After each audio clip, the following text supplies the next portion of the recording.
Now, the conflict between Iran and Israel has entered its sixth day with no signs of de-escalation. In recent hours, both sides have continued to exchange retaliatory missile strikes. On Wednesday morning, Israel launched a new wave of airstrikes targeting military sites in Iran's capital, Tehran. The strikes reportedly hit a missile production facility as well as oil refineries and fuel storage depots near Tehran. In response, Iran launched a fierce counterattack, deploying both unmanned aerial vehicles and ballistic missiles. The large-scale attack targeted Israeli air bases, believed to be the launch sites for fighter jets involved in the strikes on Iran. Intense escalation since Israel's operation on June the 12th has shocked and worried international observers. What has led to this moment? Now, my colleague Tao Chang and our special guest join us to help approach this question. Next to the studio is Ambassador Nguyen Quang Khai, former ambassador for Vietnam to Iraq, Jordan, Yemen, and the United Arab Emirates, as well as Lebanon. And live from the U.S., Ambassador Jeffrey Feltman, Distinguished Fellow from Asia Society Policy Institute, former U.S. Ambassador to Lebanon, and also former United Nations Undersecretary of Political Affairs. I would like to start with you, Tao Chang, because I believe the ripples of the Israel-Iran conflict have echoed worldwide. Now, what do you have to say about this? That's right, Dylan. Now, the message from both Tehran and Tel Aviv has been unyielding, with no signs of de-escalation yet. To help us understand how regional tensions has led to this breaking point, I'd like to start first with Ambassador Feltman. Now, Ambassador, the Israel strike on June 12 took many by surprise. Why now? And what recent developments has led to these Israel decisions at this particular moment? I think there were a lot of factors that went into the timing of the Israeli decision. It's worth noting that last week, for example, before the Israelis started the strike, the International Atomic Energy Agency criticized Iran for hiding some of its nuclear facilities and nuclear programs. I don't think that's the primary purpose, though, the primary reason for the timing. I think the primary reason for the timing is the Israelis thought they had a window. They had degraded Iran's proxy network in the region. So I think that the Israelis took a number of factors into account and decided this was the moment. I'd like to actually bring the conversation closer to home. Now, Vietnam has long maintained a principled stance on peaceful resolution of disputes. Ambassador Nguyen Quang Khai, as Vietnam's former envoy to the Middle East countries, how do you assess Vietnam's response on this current issue? We deeply concerned about the current tense situation in the Middle East and condemns the dangerous escalation, the use of force, violation of international law. We call on relevant parties to exercise restraint, resolve disagreement by peaceful means, strictly comply with the international law, and create conditions for ongoing peace and negotiation and stability and in the region and the world.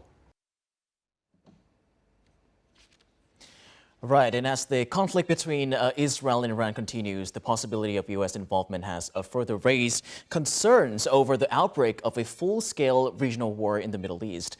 The latest developments suggest that a broader conflict may be inevitable if diplomatic efforts are not resumed. U.S. President Donald Trump on Tuesday convened a National Security Council meeting to discuss the Israel-Iran conflict escalation. So far, the United States has not directly intervened, but President Trump warned that America's patience was wearing thin.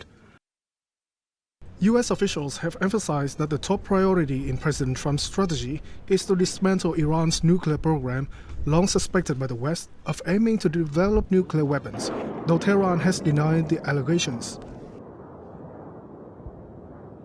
It's important to understand the missiles that they have been using against Israel are long-distance missiles.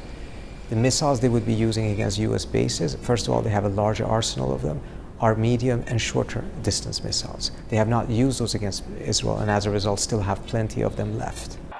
Meanwhile, experts warn that the entire region could be drawn into the conflict. Several Arab nations are now calling for restraints, urging all parties to prevent the fighting from spilling over into their territories. Amid the escalation, the United States is deploying additional forces and strategic access to the region. The weapon drawing the most attention is the GBU-57 bunker buster bomb, the only munition believed capable of penetrating the heavily fortified nuclear facilities of Iran. US B-2 stealth bombers are capable of carrying this type of bomb. With diplomatic channels at a standstill, these new military maneuvers are pushing the Middle East closer to the brink of a full-scale regional war. I would also like to add another question. Vietnam imports 60% of crude oil from the region. So how will this conflict impact Vietnam's energy security? Vietnam is an amazing and rapidly growing economy, ranking 4th in Southeast Asia and 34th in the world. Oil plays a very important role in the Vietnamese economy. In 2024, Vietnam imported about 26 billion US dollars worth of crude oil, oil products, and liquefied gas for production and consumption. The sharp increase of oil prices as a result of the Israel-Iran conflict has negatively affected our economy.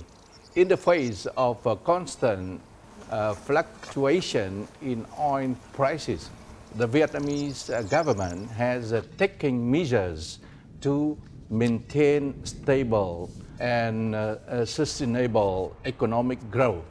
These measures include investing in building large oil reserves, improving forecasting and establishing a legal framework in the derivative market. I would like to have Ambassador Feltman's final take on a circulating worry of many that further escalations of this conflict may lead to an all-out war in the region. What is your take on this, Ambassador Jeffrey Feltman? The concern about having this war morph into a regional war, into a much wider war.